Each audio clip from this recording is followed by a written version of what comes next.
Thank you so much for watching. Joining us right now are two of our favourites, the wonderful James Ashby, running for One Nation in the seat of Keppel at the upcoming Queensland election. Back him in as hard as you possibly can. And the wonderful Linda Scott, who's in Canberra, because 428,000 mayors are currently in Canberra for the local government conference. What was first on the list? International affairs, the Trump presidency, or rates, roads and rubbish? What did we get to, Linda? Because a lot of people have got views on climate change. Paul Murray, but look, we've got 1,200 mayors and councillors here in Canberra this week. It's huge, and most of them are here to talk about their own financial sustainability. We've seen the cost and outlays of local governments flatline, while the expenditure of state and federal governments has gone up across the board.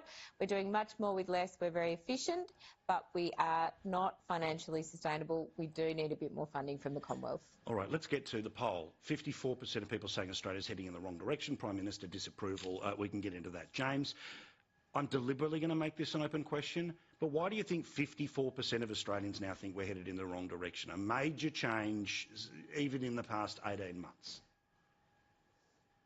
Well, the simple fact is that people are seeing less bang for buck. They appear to be doing it tougher. There's less money in their accounts at the end of the week.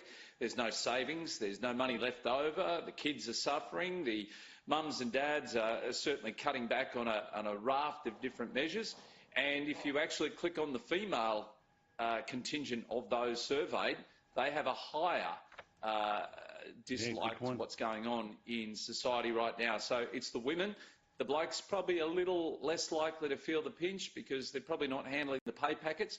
If they're anything like my mum, she used to take Dad's pay packet at the end of the week and she managed it. So she knew the full effects of what was happening to the household budget. So that's why people don't have much confidence in the economy and certainly in this Labor government.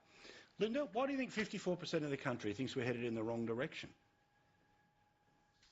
Look, it's a significant figure, but the reality is, of course, people have not yet seen most of the Albanese's cost of living measures, which kick in, of course, this week. Every Australian who's working gets a tax cut. Increased superannuation, increased paid parental leave. There's so many different cost of living measures that kick in with the new financial year, which of course has only begun this year. I do want to say though, it also of course matters which poll you look at, right? Of course, a recent poll showed that 73% of Australians, watch out, 73% of Australians think moving towards renewables is the right direction. So a huge majority of Australians, when you poll across the board, don't think that moving towards 12 nuclear power plants is the right direction. You've got to look at all these polls across time and across the issues. Yeah. I think it's about... I think, don't you cross the floor, Linda. Yeah, but she's not going to. I truly think that it's the inflation fear, right? When the inflation number came out last week, that the verbal bomb of that, right, and it goes into it, and it's one of those things. There are these moments when, and James, you know this, right, which is, as does Linda, but there are these moments where there's a certain type of news that we'll get all fired up about, there's a certain type of news that the 6 p.m. news will fire up about, a certain type of news that papers will be into, and then there's this type of news that makes it to FM radio, right, or TikTok or social media, and the inflation figure last week made it to that level. It went far, wide and loud because it helps inform the potential of the rate rise. Again, it's not me making it up. It's not me cheering it on. It's the Reserve Bank saying that they didn't even talk about cutting. Instead, they were right on the verge of lifting. The information going back up pushes them back in that direction. I think if there is an interest rate rise, and obviously I hope not, I don't want to pay any more than anyone else does, but if it does, that's the one that the government's going to have to own, and they're going to own it hard. And I think the politics, as it did positively and negatively for Howard, as it did positively and negatively for Rudd, it's going to turn on Albo. And this meeting in August is, the stakes couldn't be higher, James. The politics behind it, massive. Well, you've only got to talk to businesses like I have this week. I've spoken to a couple of restaurants who've actually changed their menu list to actually make cheaper menu items. You may not get as much on your plate, but at the end of the day, they're making it more affordable for people to go and eat out.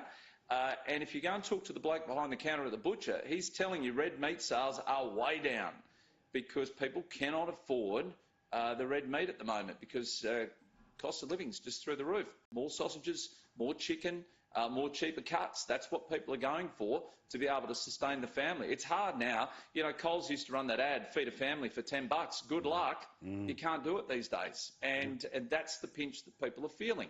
So no matter which way you carve this up, it can be interest rates, it can be inflation, whichever way, people are feeling the pinch. They just know at the end of the week they don't have as much to play with in their bank balances. Linda, let's talk about the Greens because, you know, my worldview is that I think they're the most dangerous thing on the ballot. But I'm also aware that they have a stubborn number of supporters. It sits somewhere around 10, it goes up to 12, in a poll it goes up to 14, but there is a significant number of people who keep wanting to park their vote with the Greens, right? You're a progressive member of the Labor Party, so you prefer them to vote for you than vote for the Greens. But how does nothing ever happen to their support when their senators come out like Jordan Steele John did and basically back in the use of graffiti on a war memorial to make a point about a war on the other side of the world? Like, how is there no line that ever seems to hurt them? Why do you think that criticism of them is seemingly so impenetrable? I'm not talking about mine, I'm just talking about the general Australian public, that there are people who go, you know what, I'm going to keep backing in these people who say and do stupid things all the time.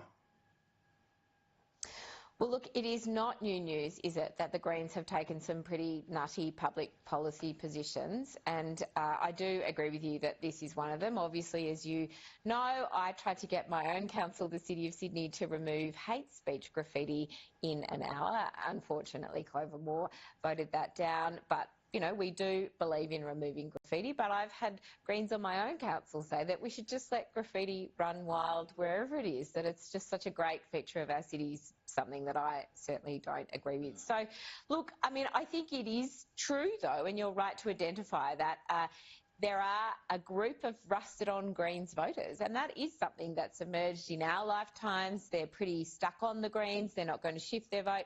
For many young Australians, it is also the case that they've been Greens voters for much of their voting life or all of their voting life. And as we see that generational slide change through Australia, as we start to see younger voters becoming middle-aged voters, what will happen? I think it's a really interesting question. The big problem, though, I want to counter to that, though, Paul, is the Liberals. The Liberals are not able to pick up these young voters. And so what we are seeing is as young voters start to vote progressive, unlike other demographics in the past, they're sticking with their progressive vote, be that Labor or Greens. And that is a real demographic problem for the Conservative side of politics that they have not yet confronted. Yeah, but the raw, I mean, look, you know, James, obviously the raw numbers, if you put, say, the Liberal Party, the UAP, One Nation, all kind of in the same world, that number is bigger than the left number in Australia.